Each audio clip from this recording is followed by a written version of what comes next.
போய் என் பேத்தியால கூட்டு வரவங்களையும் அக்கா தங்கச்சியை 2 பேரையும் ஒரு கை பாத்திரணும். அடியே வனசா, வனசா. ஐயோ, அத்தை எதுக்கு கூப்பிட்றாங்கன்னு தெரியலையே, என்னன்னு தெரியல. சரி போய் கேட்போம். அத்தை இந்த வரேன் அத்தை.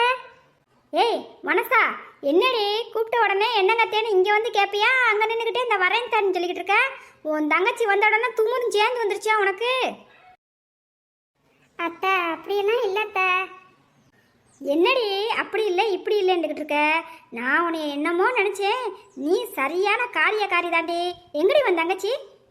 அத்தை உள்ள ரூமில் தான் உட்காந்துருக்கா. கூப்பிடுறீ அவளையும்? அத்தை அவளை எதுக்குத்த கூப்பிடுறீங்க? வீட்டுக்கு வந்திருக்காள்ல, அவளுக்கு ஆராய்ச்சி சுத்தாமல் வீட்டுக்குள்ளே கூப்பிட்டு வந்துட்டோம்ல, அதான் கூப்பிடு. இப்போ அவளுக்கு நான் ஆராய்ச்சி சுற்றி வீட்டுக்குள்ளே கூப்பிட்டு வர்றதுக்கு தான் அவளை கூப்பிட சொல்கிறேன். கூப்பிடுறீன்னா கூப்பிடுறேன். அத்தை இப்போ அவளை கூப்பிட்றேன் அத்தை. அவள் மனசு கஷ்டப்படுறாப்புல, தயவு செஞ்சு எதுவும் பேசிடாதீங்க அத்தை. இந்த 2 நாள் தான் அத்தை. அவளை எப்படியாவது சமாளித்து ஊருக்கு அனுப்பி விட்றேன் அத்தை.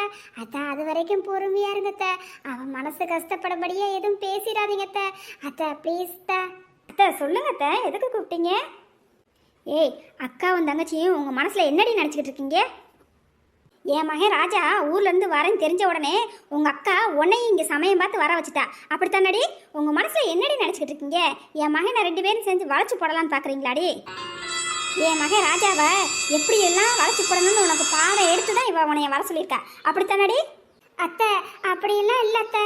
அவள் என்னைய பார்த்துட்டு போகணும் தான் வந்தா. ஏற்கனவே ஊருக்கு வரேன்னு என்கிட்ட கேட்டுட்டு தான் இருந்தா. நான் தான் வர. நீ தான் சொல்லியிருப்ப, என் குழந்தை ஊர்லேருந்து வர்றான் ஒரு இழிச்சு வாய்ப்பையன், அவனை எப்படியாவது வளைச்சி போட்டுக்கிட்டோம்னா நம்ம காசு பணம் எதுவும் கொடுக்க தேவையில்லை, நகை நட்டு எதுவும் கொடுக்க தேவையில்லை. ஒரு இழிச்ச வாய் கிளவி, இந்த மாமியா கிளவி இருக்குது, அதையும் கொஞ்சம் நஞ்சமாக அப்படியே அழுது அழுது கண்ணீர் விட்டு எதையாவது பேசி செஞ்சு சமாளிச்சிடலாம். நீ எப்படியாவது வந்து என் குழந்தை நான் வளைச்சி போட்டுறடி, உங்கள் 2 பேத்துக்கு நான் கல்யாணம் பண்ணி வைக்கிறேன் அப்படின்னு சொல்லி நீ தான் பேசி வச்சுருப்ப.